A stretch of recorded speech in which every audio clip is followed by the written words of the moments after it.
scholar, and what if I decide I want to try to learn how to fight? I could die. What happens if you get punched in the face? Well, you die. That's what happens. No, that's not what, that's what you think happens. That's what you think happens. I think all of you should get punched in the face at least once in your life. Because then you find out that what a lot of people have built up in their life as being like one of the worst things that can possibly happen to you is not actually one of the worst things that can happen to you. You're not going to enjoy it. No one likes getting punched in the face. Well, that's not true. Some weirdo like getting punched in the face, but most people don't like being punched in the face. And that's why you learn how to do it, because then you learn how to not get punched in the face. Because if someone goes up to punch you in the face, I mean, how many videos do you see of really aggressive people going up and someone just does like this, and they don't move. Their hands just kind of come up like instinctively, and this is it. Their head doesn't move, and they get punched in the face. In other words, until it happens to you, you don't learn how to not get punched in the face. That takes some practice, of course. Does that mean that you should go out and learn how to box? I don't know. But what I do know is that we will separate these two ideas as though, well, no, I'm not a fighter. Why? Well, because I'm a scholar. I'm a thinker.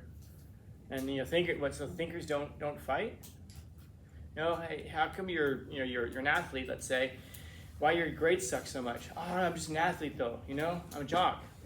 If you're a jock and you have bad grades, you're a bad athlete. And I don't know how else to say that. I know people hate hearing that, especially in high school. But where's the next proving ground of athletics after high school? Obviously, college.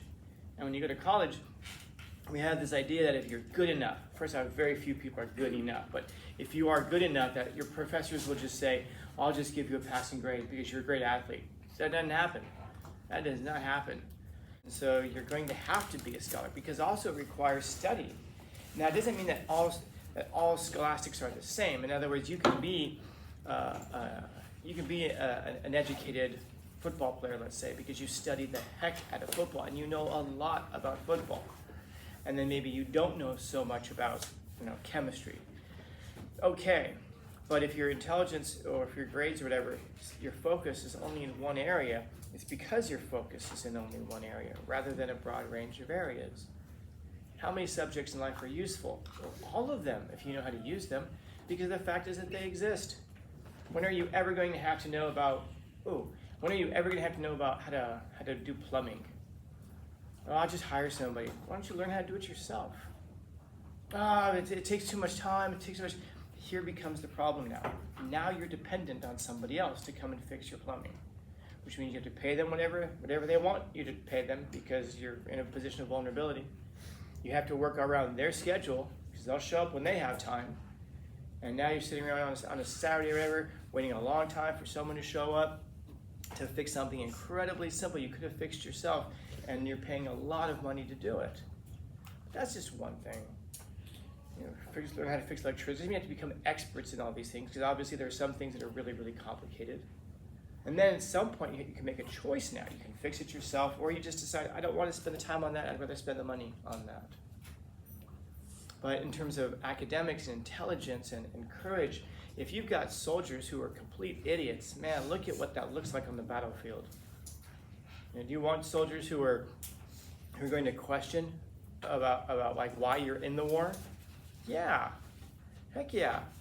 Because if you tell a person, hey, we need you to go take that building right there, and they don't even know why they're doing it, yeah, it's easy when you just storm the building and you win. When you have one of your friends die, when you have one of your friends die in the process of that, though, and they why are we even here? Why do we even do this? Why are we even? That becomes the problem, because you no longer believe in the mission. And that's true about anything, though. Like if you come to school and you don't believe in the mission of school, you're not going to get anything out of it. You get very little out of it, nowhere near what you could have gotten out of it.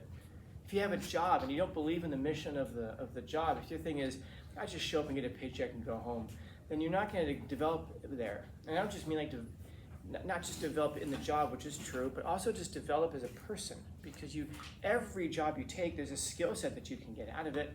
It's not, if you have a job at McDonald's, it's not just how to make fries. It's way more than just that. If that's all it was, they wouldn't be these massive corporations. There's reasons that they're so successful. But if I ask you, like, which one of these things are you? Are you a warrior? Are you a scholar? Hopefully the answer to that question is going to be yes. Hey, but both of these things. Is it good to be an artist and a warrior? Yeah, why not? But be polite, be professional in your life, but have a plan to go to war with everyone you meet, because you may have to. Even my friends, oh yeah, especially your friends at some point. It doesn't mean that you are always plotting against your friends, but it's about being capable of waging war against people. In other words, if you're not capable of being a warrior, then you're not capable of defending the ideas that you have. What's the point in developing ideas and having ideals and having principles and having values if the second someone comes along and challenges you on them, you back away from them and you just say something like, I don't know, man, everybody has their own opinion. It's just my opinion. It's just, oh yeah, okay. Then we all back off of our opinions. We don't really stand for anything. And largely that's because we don't have the courage to defend our ideas. First off, we haven't thought about a lot of our ideas deeply enough. And it isn't necessarily that you should have by this point. It's just that at some point in your life you should have ideas. Like people will say things like, family above everything. Why? What if your family's a piece of shit? Oh, it doesn't matter. Family no matter what. It's not very thoughtful, man. So you wouldn't be mad at Hitler's family, right? Because they were just supporting their brother. You know, family above everything. He's wiping out the world. It's family, bro. I tell a story about someone I was growing up with who, his older brother was married to a woman, and she cheated on him with his cousin. And so they split up, and then the cousin and her got together. So for Thanksgiving, Christmas, and all those things, she would still come to all the family reunion stuff because, you know, she's family now. They're married. People would be, and my friend's brother would get so pissed about it. Well, why are they here? They did this, and they used to. I remember them pulling him aside one time, all the cousins, and they're all just like, "Hey, bro, you need to get over that shit. This is family."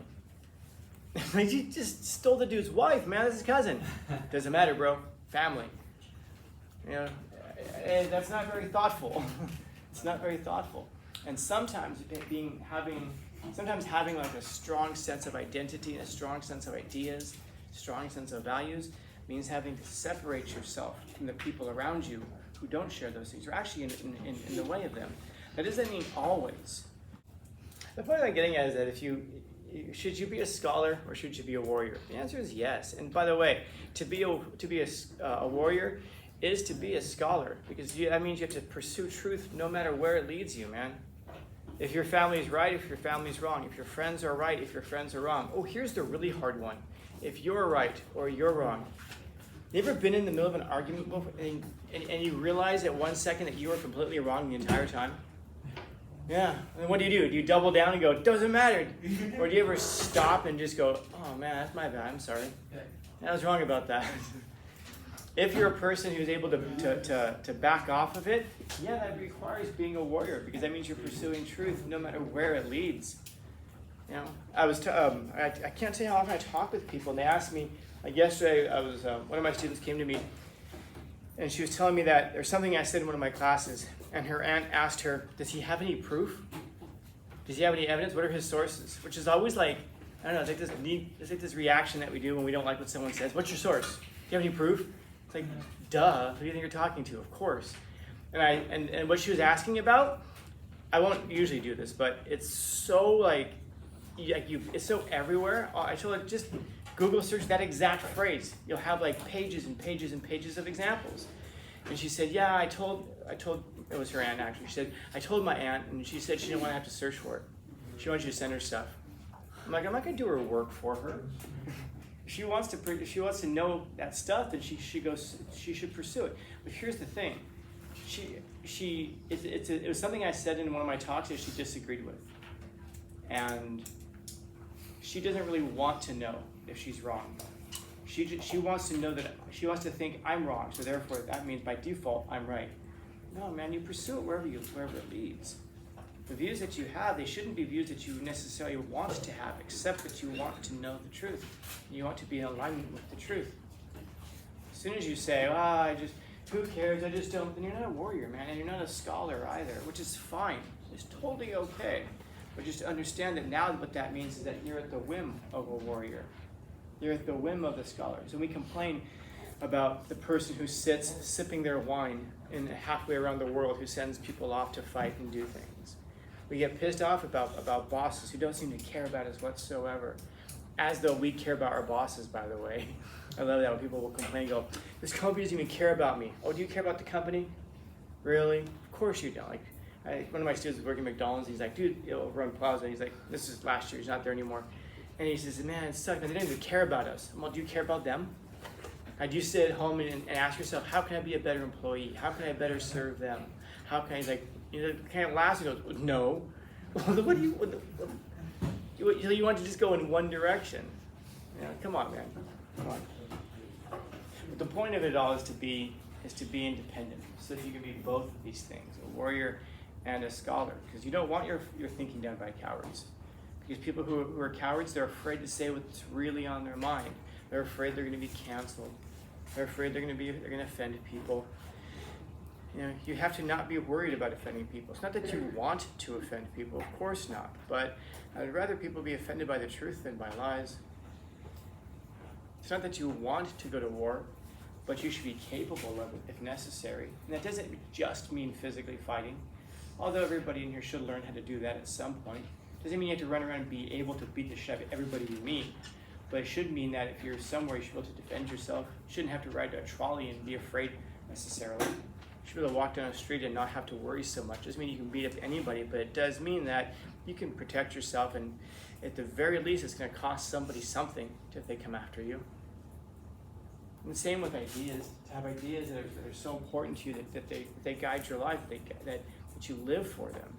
That you can have such a deep idea, like I'm a person, say this much, I'm a person who thinks like this. There's this separation between thinking and feeling. There's a dichotomy between intellect and passion. For someone like me, that line is completely erased. You can feel a thought. You can fall in love with an idea, but an idea can also make you sick. Because it's the most motivating, powerful thing in your life. And when you have ideas that are that strong and that powerful, you can't help but want to be able to defend them and protect them. So, questions, comments, concerns, complaints, criticisms, critiques? Dope. Happy Friday.